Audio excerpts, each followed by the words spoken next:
All right, we are live after a 2 week hiatus. Um, Welcome back to the Practical IT channel live stream, Sunday live stream. So, don't know how long we'll go with this one since I've still got a little bit of a cough coming off from a bit of a chest cold this week, but we're going to give it a go and see how far we get and go from there. So, um, feel free to say hello in the chat, um, and we'll jump into things straight up. All right, so want to talk about a few Linux and Unix type commands today. Some of these I've looked at before a little bit. Some of them I have not. So it would be a little bit of a mixture of new and old. So the first command I want to talk about is mtr. And this is a command line utility on Unix type systems. So Mac OS, BSD, Linux, what have you. And it basically combines ping and trace route into a single command. And we'll do this from the Mac side. So we're going to say sudo mtr --report, and we'll run this against my Proxmox server first. 172.16.74.228.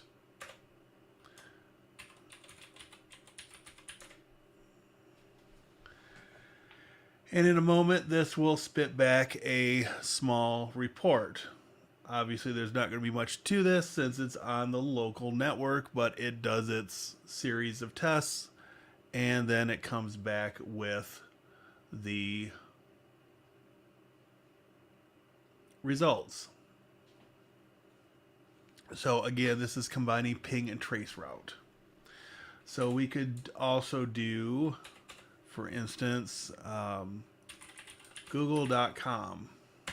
This one may take a little bit longer to get the results back.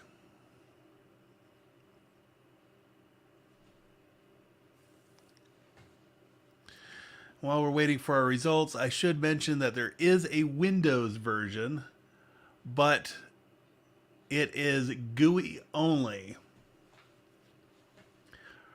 And granted, most Windows users are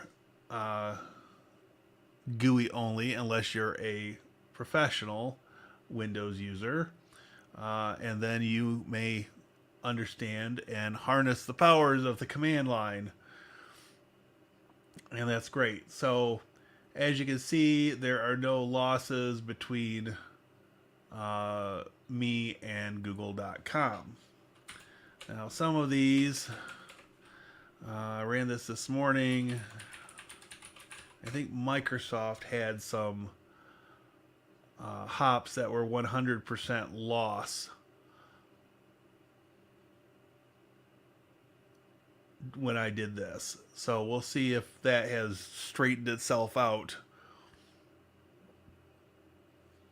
So yes, here you can see we've got 5 hosts that are unidentified that are listing 100% packet loss. So again, this is a useful utility. There is a, like I mentioned, there is a Windows version. It is a GUI only program. However, you can get around this by using Windows subsystem for Linux.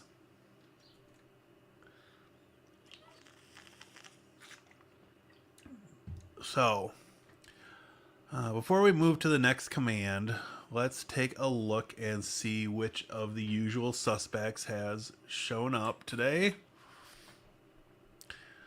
Good morning, 619 OTA. Welcome. Glad to have you back. All right. So I don't know if you were here from the beginning, but we're doing some Linux commands today. Some of these I've covered a little bit before, some of them I have not. And so we will forge ahead, I suppose. The next one on my list is the ID command.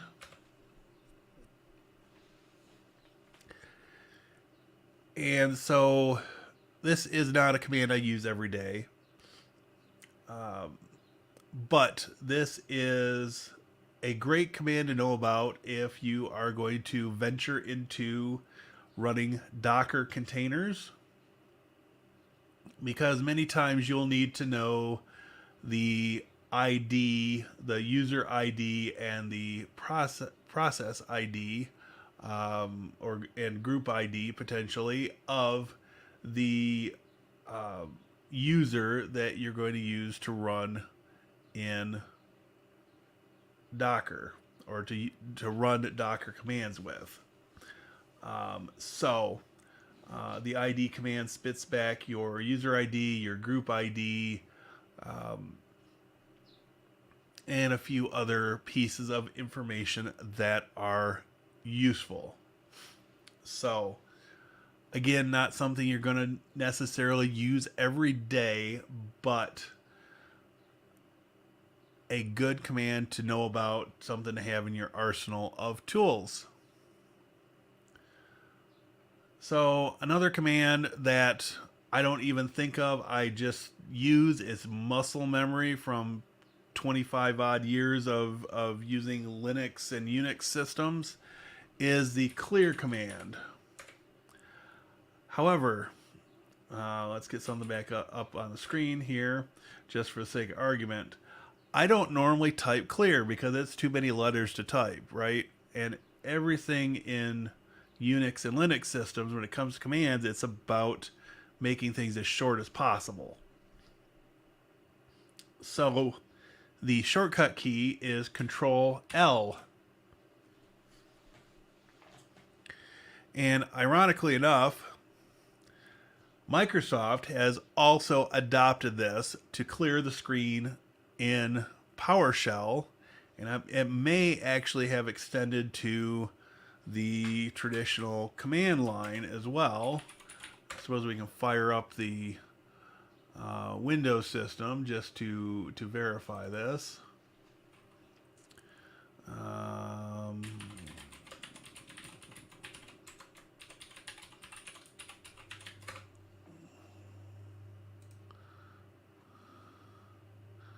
Provided that's running. So if we just run the here's Windows PowerShell running in Windows Terminal. Control L will clear the screen there. If we go to traditional command prompt, Control L does not work there. I was under the impression it did, but maybe they will patch it and it will work at some point in the future. But then once this finishes its thing in the background, you can also use it in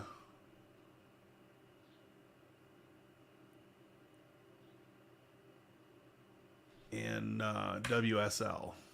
So we'll just bump back over here. Now, jump over to my Proxmox machine. Another command that is worth knowing about is the shred command. And shred is used to, as the man page says, overwrite a file to hide its contents and optionally delete it. And it overwrites several times. You can specify the number of times, and it makes it harder to recover the data. So an example that I found When I was looking this up earlier, you would do touch and a file name, and we're just going to, for the sake of argument,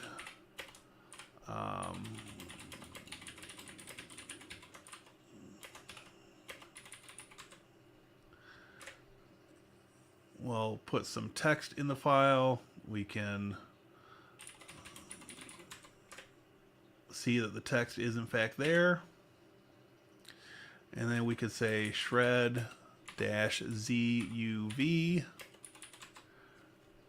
and our file name. And it overwrites it multiple times with random characters and then zeros, and then it removes it and does some rename operations to make sure that it's gone and as hard to recover as possible. So if you're creating or using sensitive documents on your Unix or Linux system, you may want to shred the file instead of just doing rm to remove it. So that gets you a little bit of peace of mind, shall we say, I suppose.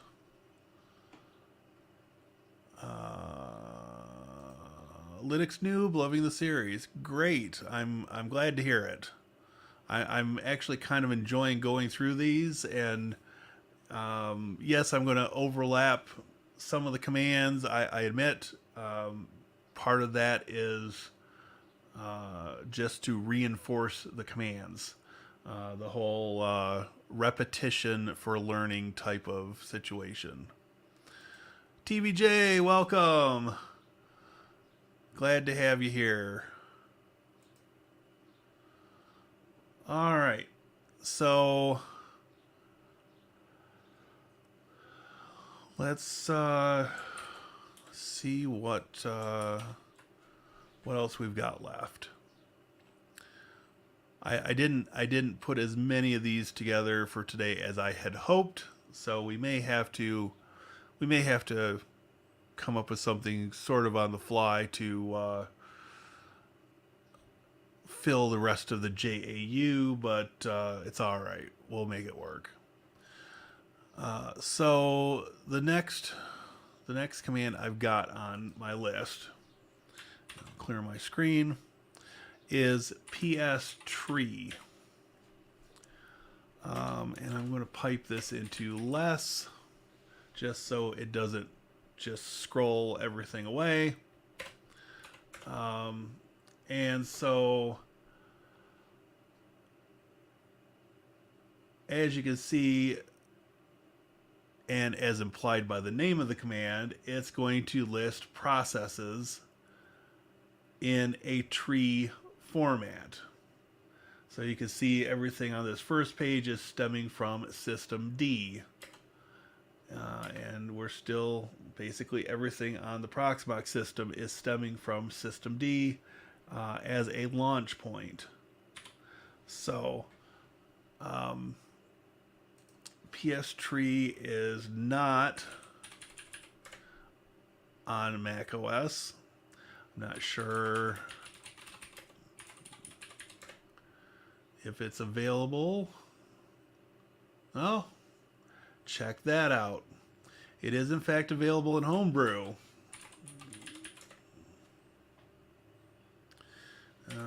Let's pipe that one into less as well. Okay, so on Mac OS they don't use systemd, they use launchd. And they have some other types of processes that are running and launched by the system or by the root user when the system is started. So again, sort of interesting to look at. So included on Linux systems, it's available through Homebrew on Mac OS. And there are quite a lot of processes running on the Mac system. So, let's see.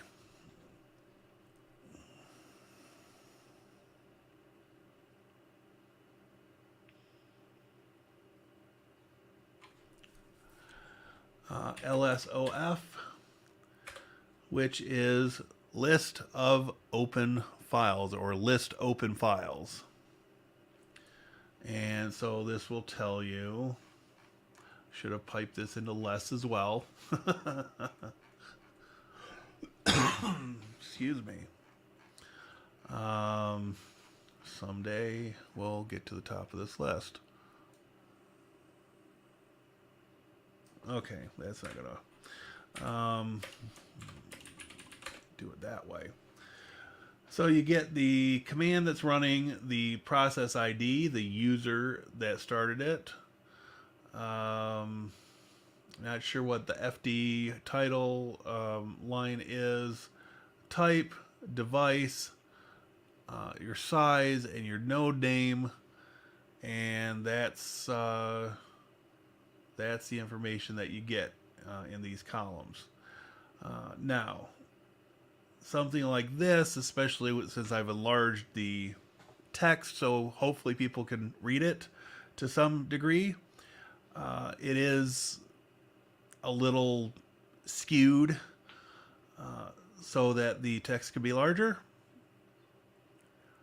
At your normal size text in the terminal, it's normally going to have things lining up halfway decent. The other thing you can do is you can always redirect the output from this command into a CSV file and then open it in LibreOffice Calc or your choice of spreadsheets, or you could use other Unix tools to manipulate the data. So that again, you can take and do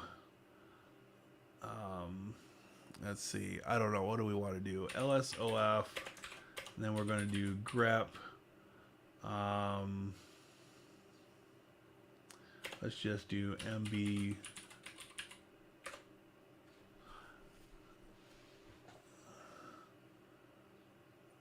So that should be a user agent, I believe.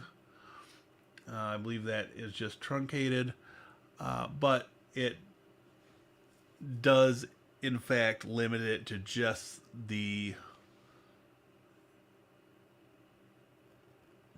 process names that we have specified with the grep command. And so I guess that's another command we could talk about a little bit, and I do not claim to be any sort of expert in grep. My usage of it is very, very, very basic.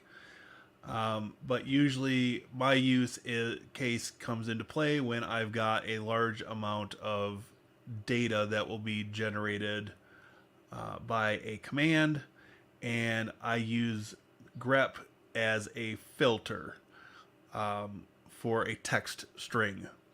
Now, that being said, that only scratches the surface of grep, and a whole video, an hour-long video at least, could be done just on different uses of grep and different options, and yeah, it gets a little complex, and so I don't know we'll be doing that anytime soon, because I would have to sit down and brush up on my grep skills in order to then run a live stream like that or record a video like that.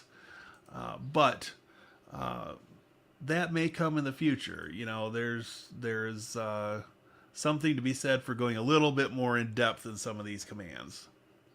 So, but yes, in the usage you see on the screen right now, if you just pipe the output of list open files into grep and filter on a text string, it will bring back results that contain that text string.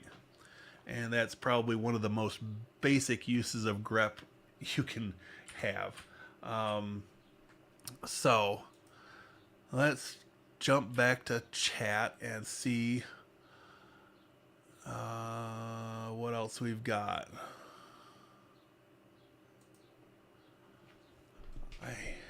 I had to fix my Zen Orchestra this morning because the upgrade blew out my configuration. Well, that's a bummer.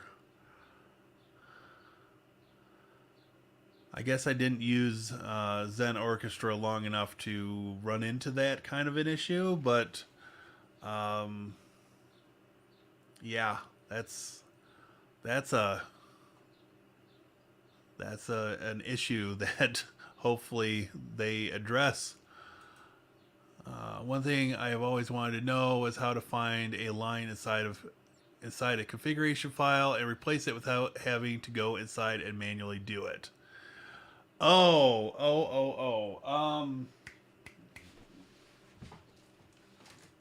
Let me the tools you want for that.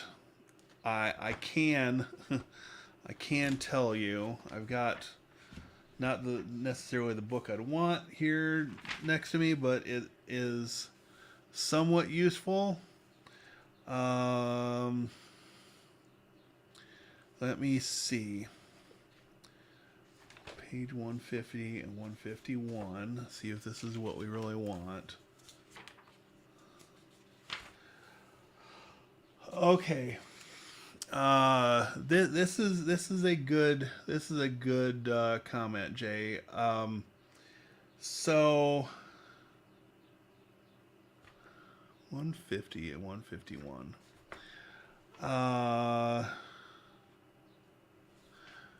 So maybe we can do a really simple example of this.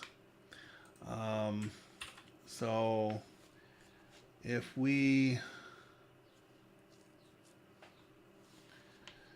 let me see.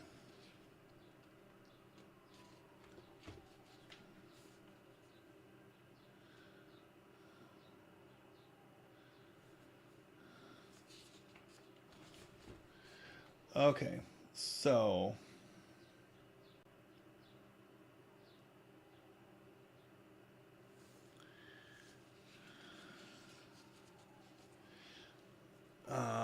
we need to create a file.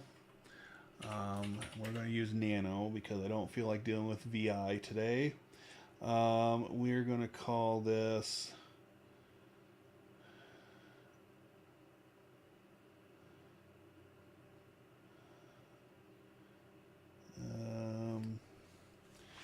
what does the book say?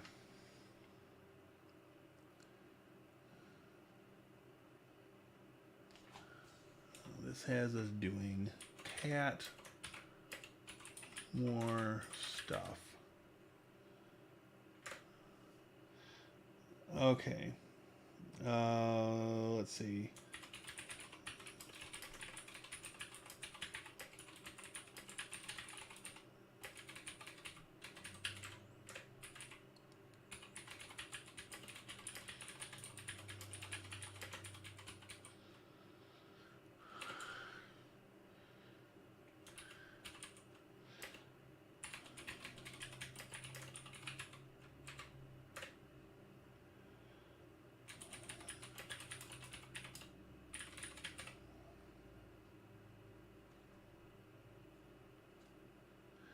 Control Z, cat more stuff. Okay. Okay, it didn't save the last line, but that's all right. That was my fault. To use, we want to use the sed command. Um,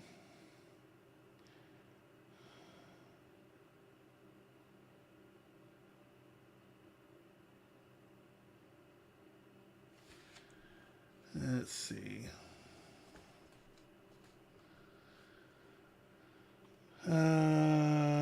We want to create another file called stuff replace. Um,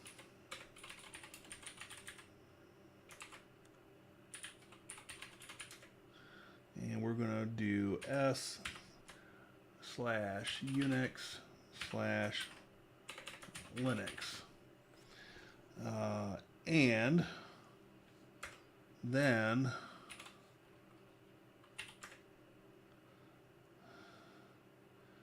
we can do sed-f stuff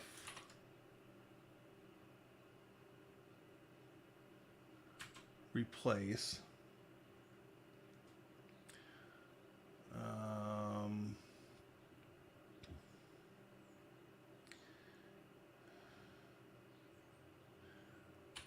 more stuff, and then we'll redirect that to stuff 2, I guess.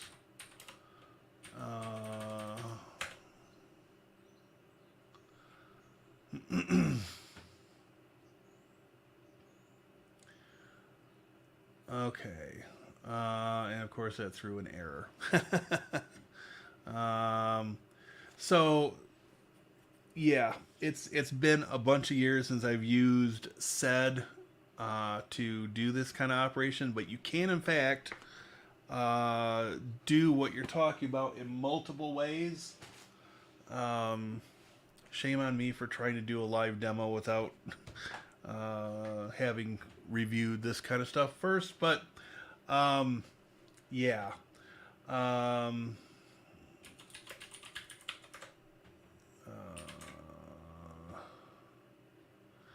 Yeah, so that did not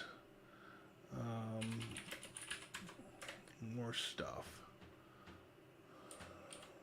I think that's the problem.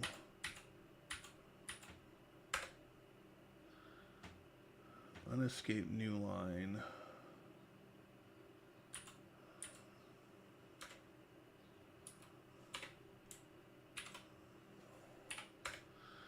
So unescape new line inside substitute pattern. Yeah. Okay, so that's got to be in the other file. Nano.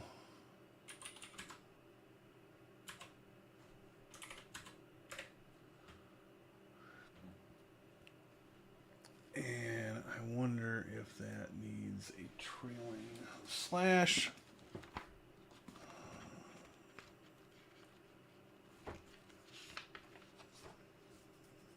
Yes, it needs a trailing slash.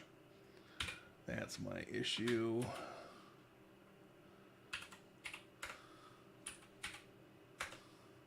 Okay, so now if we do less, more stuff, and it didn't do what I wanted. Theoretically, this was supposed to replace Unix with Linux, but it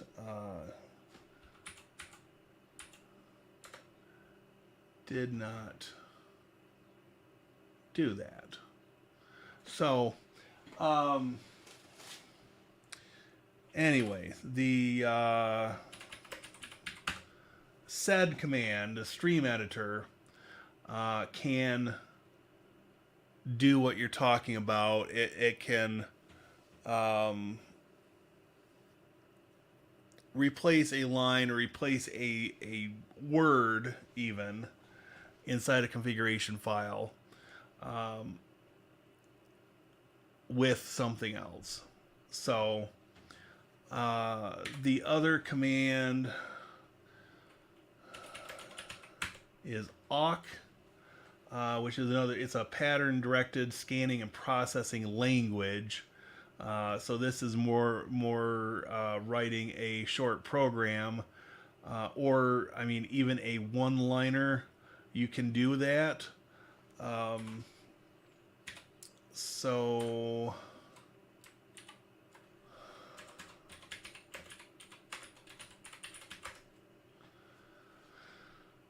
let's see.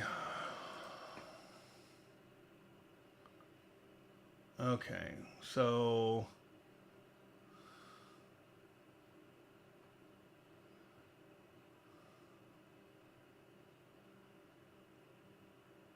this takes a file that has 5 people in it. They're I don't know if that's instructors or if that's students, but it's a class and a score on an exam or a score in the class. And the single line here will print the what is it, the third and fourth columns. So 1, 2, 3, 4. So this will just give you the third and fourth column separated by a tab. Is basically what that's saying. So I don't know if that helps or if it gives you any ideas. I know you can do some pretty amazing things with Ansible as well. I've never gone as deep into Ansible as I would like. I think it's very interesting. But usually I get started on a project in Ansible and I get sidetracked and I never circle around back to it.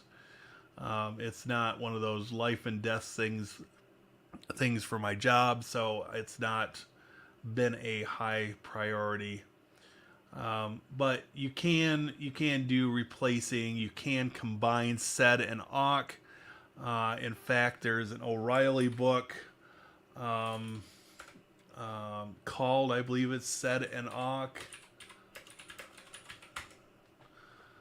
And yes, this book published in '97, but I've still got this on my bookshelf. And I don't know if I had to do it again today, I'd probably buy the Kindle version. But you know, it's a handy reference for sure. And in all honesty, Sed and awk have not changed all that much since it was published. So what else we have? I also would love to write a PHP front end for editing configuration files if you have any insight on that. I have never really dabbled much with PHP. I've made some slight modifications, tweaks, if you will, to PHP files, but as far as being able to sit down and write one, that is probably one of those things that I would have to brew a pot of coffee, put on some music, and just zone into working through a tutorial and then taking what I've learned and applying it. I've never really done much with PHP, and it would probably be in my best interest, since I do dabble with WordPress quite a bit, to learn more about PHP, since the whole system runs on PHP. But up to this point, I have not had the urgent need to do that. It's on my wish list of things to learn, I suppose you could say. At least learning enough to be dangerous, in you know, making badly coded things with it. probably in the form of things that I wouldn't show anybody or share the code with anybody because it would be laughable in the first few versions. But yeah, I mean, PHP is something that I know it's used by a lot of projects out there. Um, you know, it's I guess it comes down to what are your longer term goals for the project, and if you want to have a front end to it, then PHP is likely going to be a good way to go. Um, Although I've also recently become interested in WebAssembly, so I'm curious about doing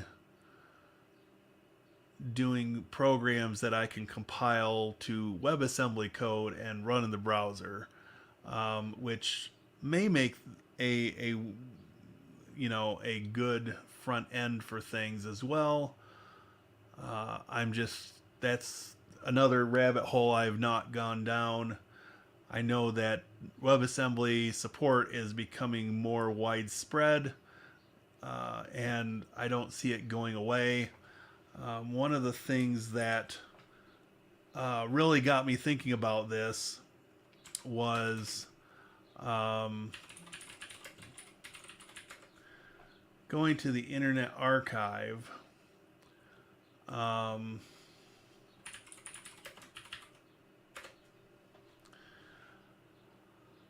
or no, no, no. What was that? It wasn't the Internet Archive, I don't think. Um,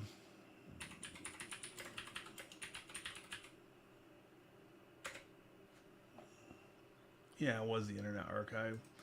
So, um, one of the old video games, we're talking 41 years old at this point, that I still get some enjoyment out of is Pepper 2, but this is hosted on the Internet Archive. This is the arcade game version of it. But that last line, and it went by quite fast, was WebAssembly binary. And so now we're basically running an arcade game in the web browser. We're emulating an arcade game in the web browser. So this has just got me really thinking, is this one of those turning points that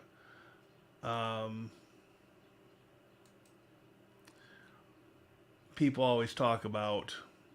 So, but yeah, this is just come on.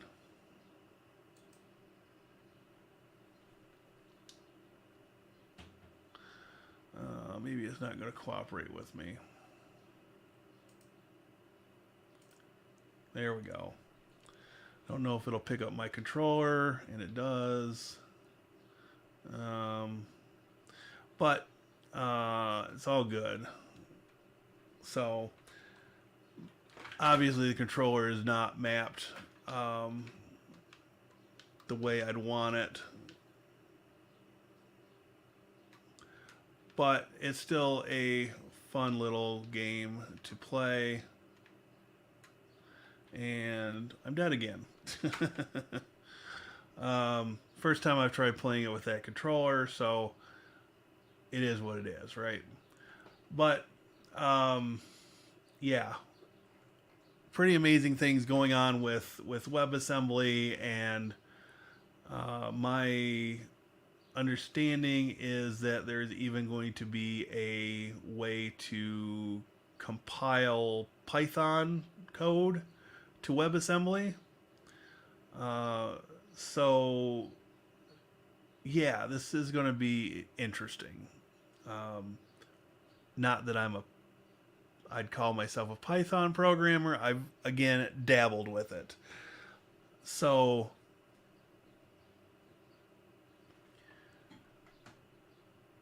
I suppose that's enough of that. um, what else did I have? Oh, yeah. I guess this is the last example I've got in my notes for today. But so we've got a command called rev for reverse.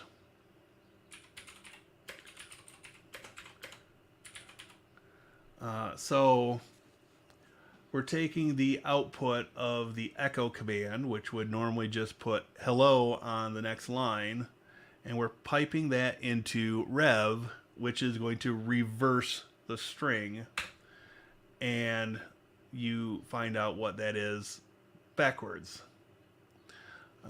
So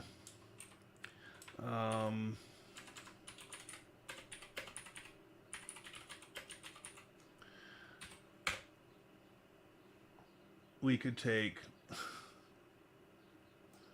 Mary Poppins' favorite song and pipe that into and put that in here. Oops. Well, that didn't do quite what I wanted, but we'll fix this in short order.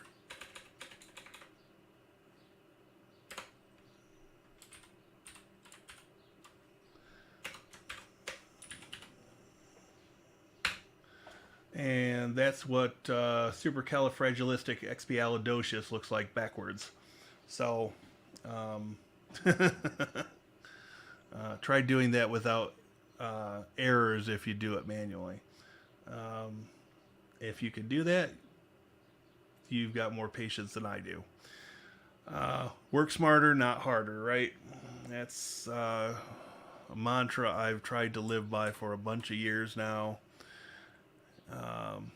So, all right, we are 42 minutes in and change. No Joe today, it doesn't look like, but that's all right. I was busy with some other housekeeping financial stuff that I needed to get completed. So I did not get this scheduled as early as I would have liked. I was hoping to do it Friday night, honestly, but I've had this chest cold stuff this week, and so I didn't even get a video out on Friday, let alone get this scheduled Friday night as I had originally planned. All right, so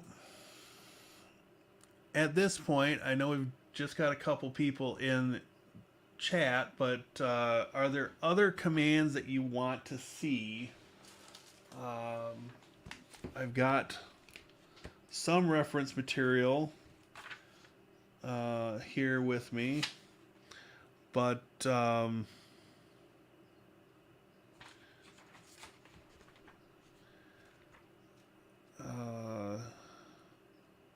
I will try to answer questions to the best of my ability. And if I don't know, I will just tell you as much. Because even though I've been using Linux for 25 years, there are a lot of things I have not done or I've not done recently.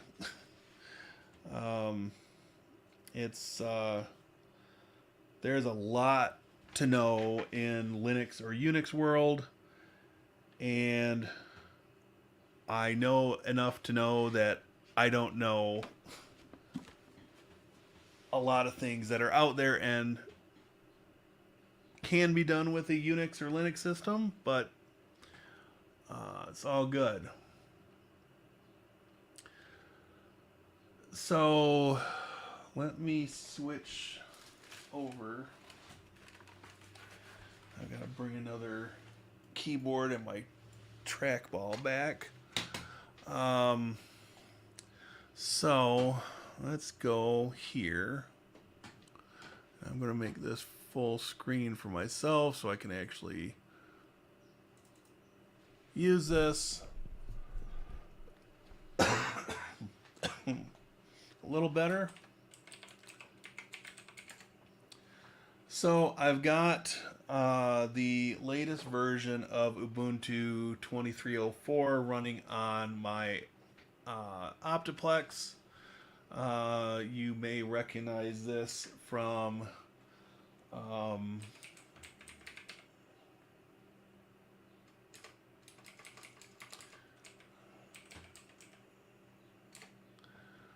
my video where I installed the 250 gig Western Digital Blue drive. It's an NVMe SSD on a PCI Express by 4 riser card. And initially I got this thinking that, hey, I can put part of the system on the SSD. Excuse me.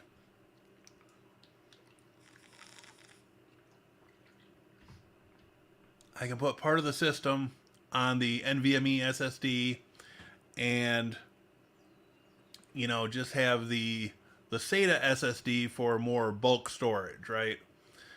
But then I got curious and I thought, well, let's just see if this Optiplex is capable of booting from the NVMe drive on the PCI Express riser card.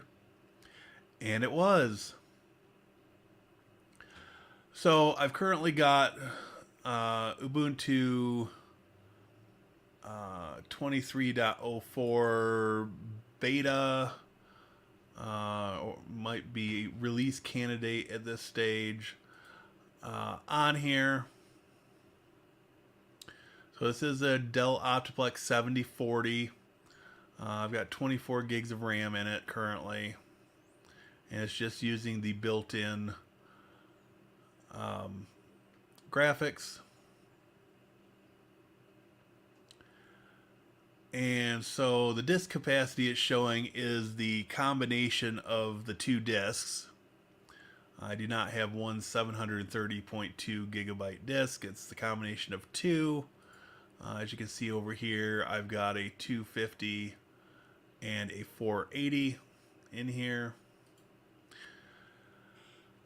It's running Wayland, and just before the live stream started, I had been doing the remainder of the updates that were available. So this system should be ready to go for the final release, which I believe is due out this coming week.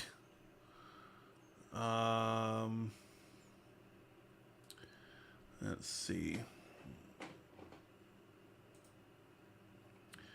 I believe that's coming out this coming week.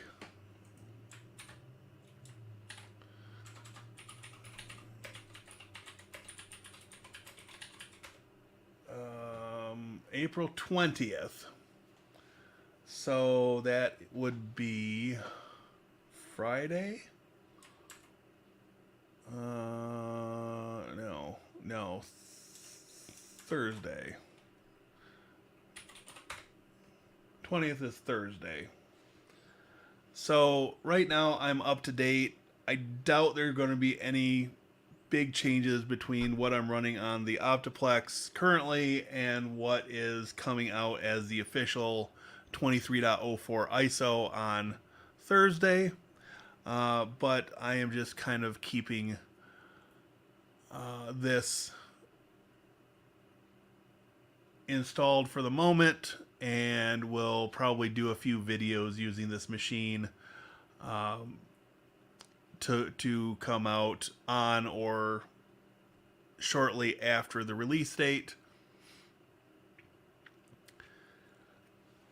And at some point then I will likely replace Ubuntu on this machine with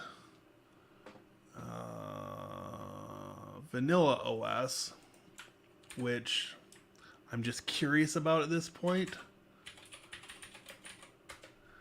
So this is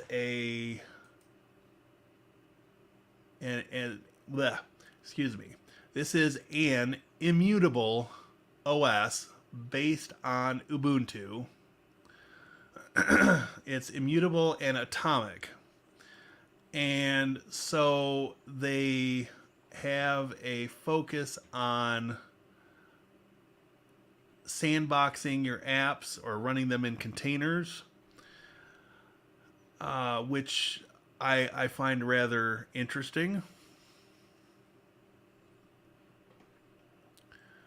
So we've got Ken Pryor in the house. Welcome, sir. No worries, Jay. And Party Pooper is here. A-okay to be late. If you want to go back, you can always view the playback of this live stream later on. So, Vanilla OS is based on Ubuntu. Oops, come back over here. And it basically accomplishes its goal by using 2 root partitions. And so when it does updates, it will update to the whichever root partition is not currently being used. And then if that upgrade goes successfully, it will be mirrored to the other root partition the next time the system is rebooted. From my understanding, again, this is something I find rather interesting, and I suppose what we could do is jump over here. That the one? Yeah, let's do it here. We could jump over here. We could come to ISO images and upload. And I've already downloaded this. It's currently on my Ventoy USB. So it might take a little longer than normal to upload it, but not by much by the looks of this. I suppose we could spin up a quick VM. That will definitely pad us out past the full JAU. And for those that may not be privy to what a JAU is, it's basically a fictitious unit of measure that Joe Trelli from Learn Blue Iris has come up with, and 1 JAU is equal to an hour. This is a short story. So we could spin up a new, and let's put that up into a higher bracket.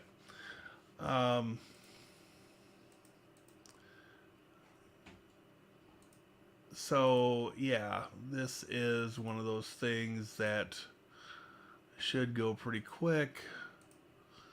I don't know, let's give it 8 cores. And 8 gigs of RAM. Should be enough for a test system.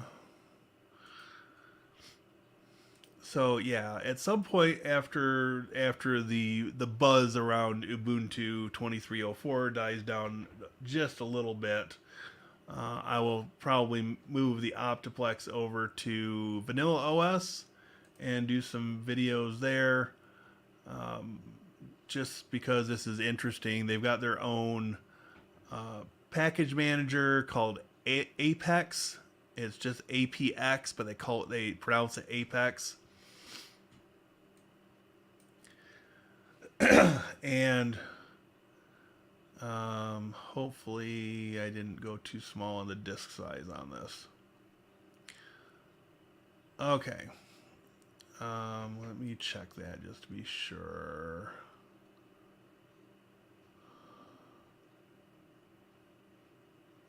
only did 32 gigs. That might be cutting it a little close.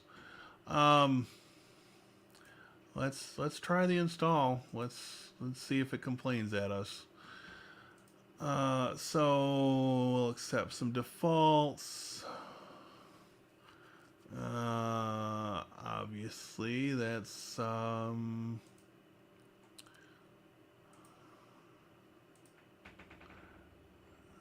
not what I want.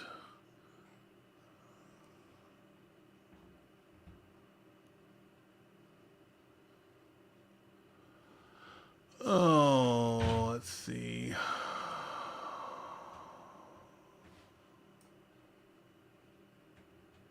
New York. Okay, 1340, that's correct. Okay, so I did go too small on the virtual disk. By the looks of this. All right.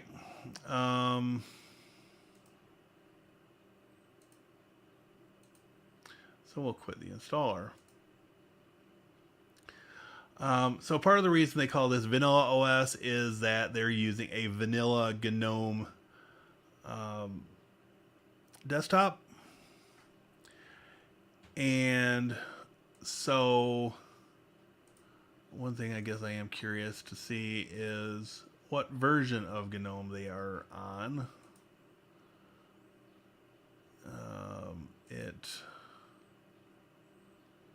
Okay, this is GNOME 43.1. So 44 is being released with Ubuntu 2304. It's going to be available with Ubuntu 2304 and Fedora 38. This is running X11 as a windowing system. If it were on real hardware, it would bump over to Wayland by default. But it gives you, you know, the basics of the GNOME experience. Now, of course, there are, you know, things that you can do to customize this. But, you know, things might look a little different compared to what you might see in Ubuntu or even Fedora. So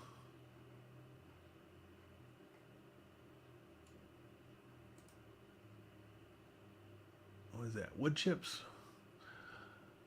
So that's one of those your mileage may vary situations. I don't have Bluetooth in the VM. Looked at appearance. We could switch it to dark mode. That's fine. Different applications.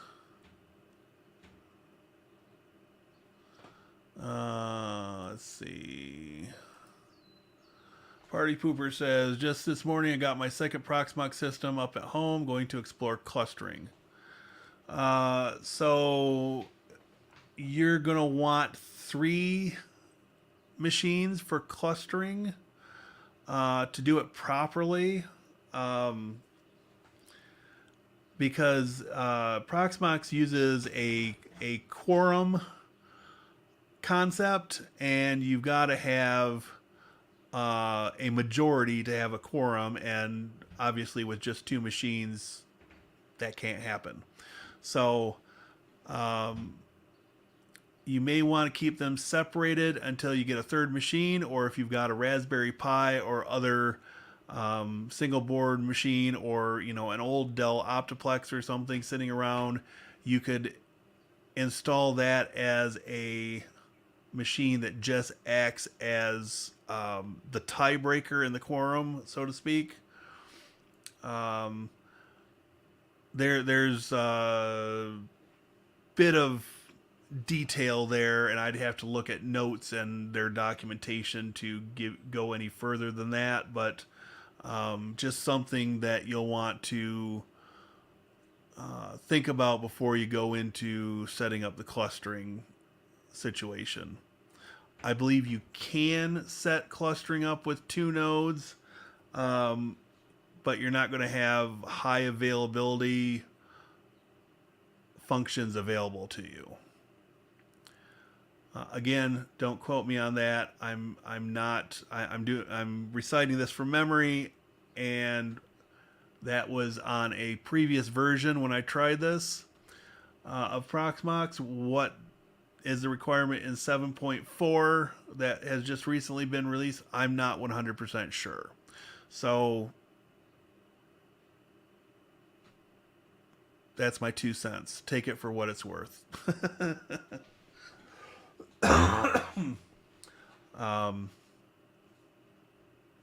But just based on my experience, I would look at those things and then decide whether you want to continue down that road.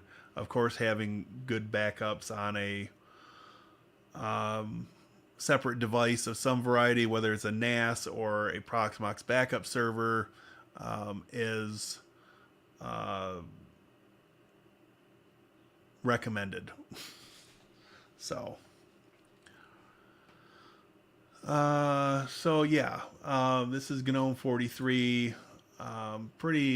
Pretty basic things, but again, it's one of those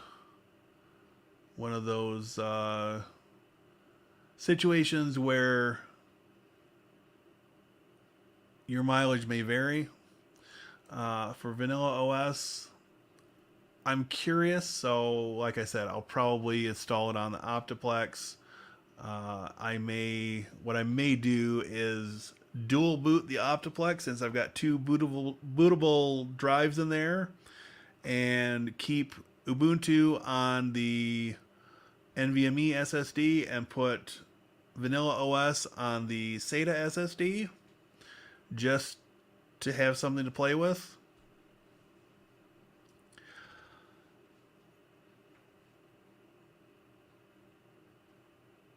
But bottom line, I guess where I'm at in my Linux journey, and hey, look, my new Pink Floyd shirt.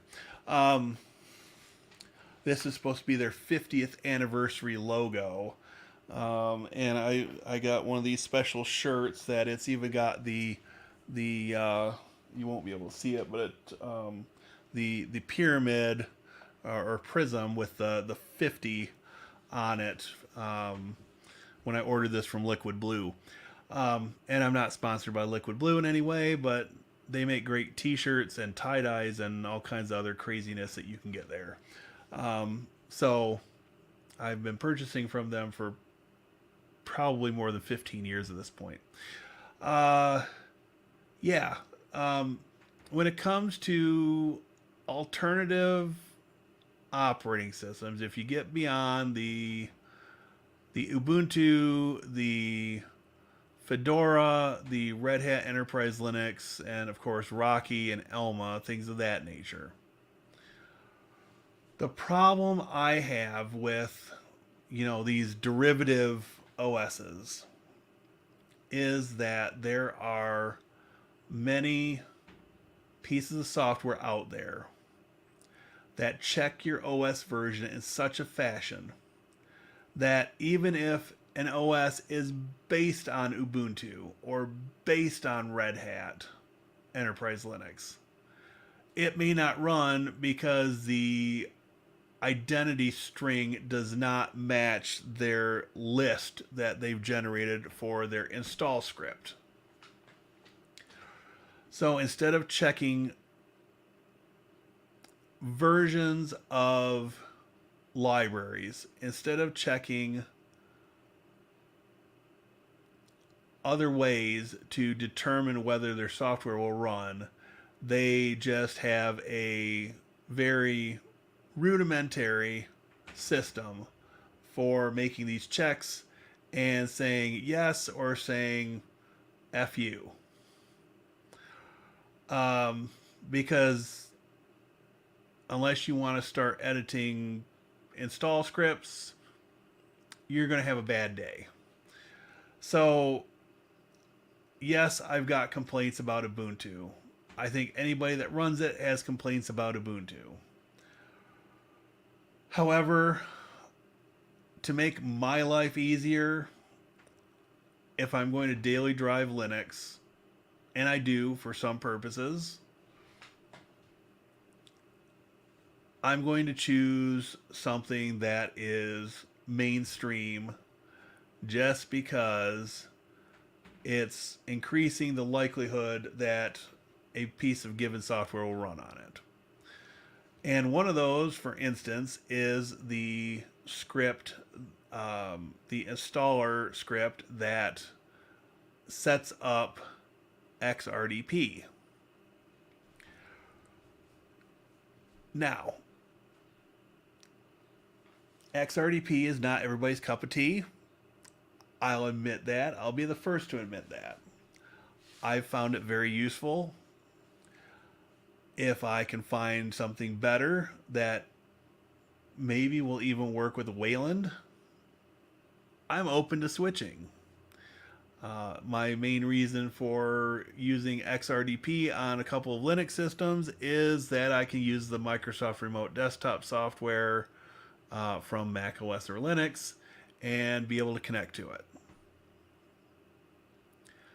I do want to go down the rabbit hole of investigating X2Go and some of the other things that are out there.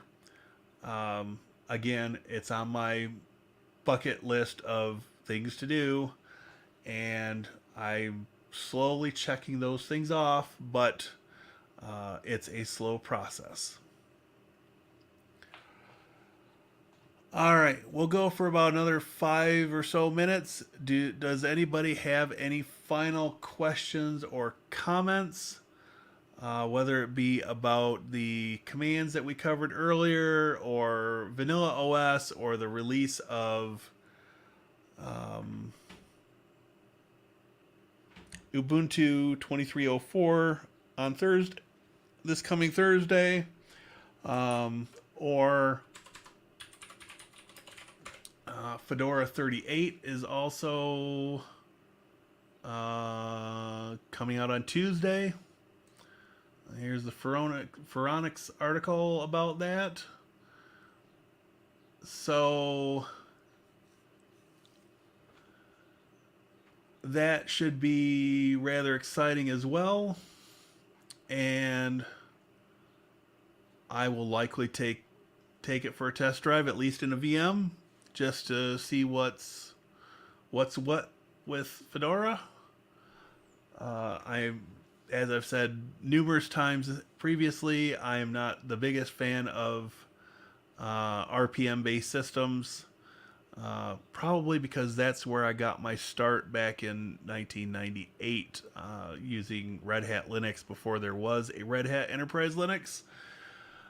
So, yeah, that's what's coming up this week.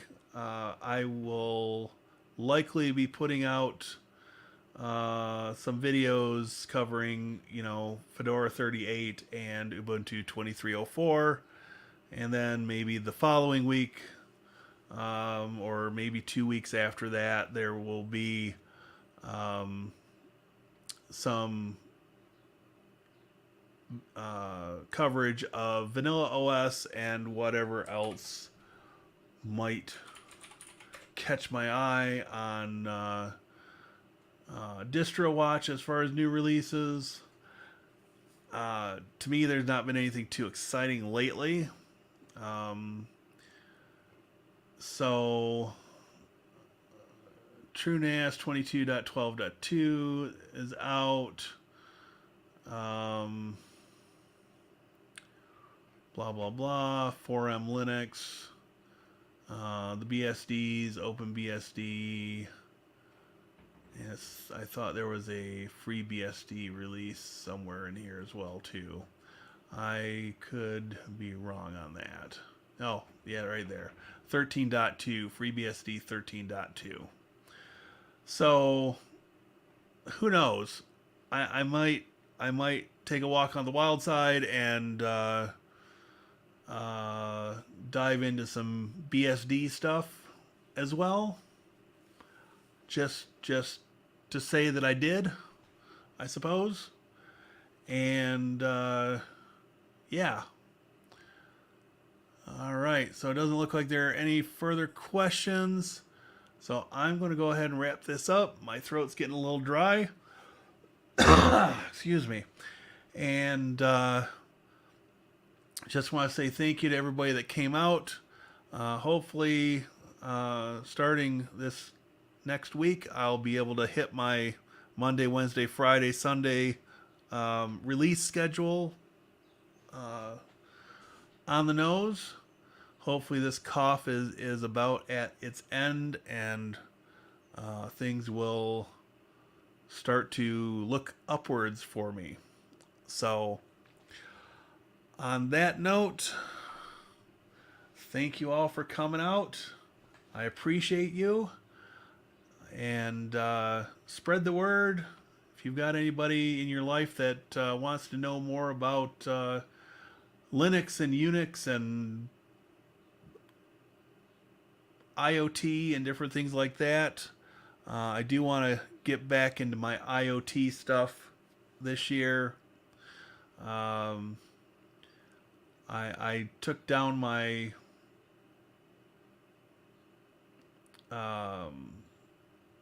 Raspberry Pi systems and I haven't got them set back up yet. So Home Assistant will be coming back in some form, and that will bring some IoT type videos. So,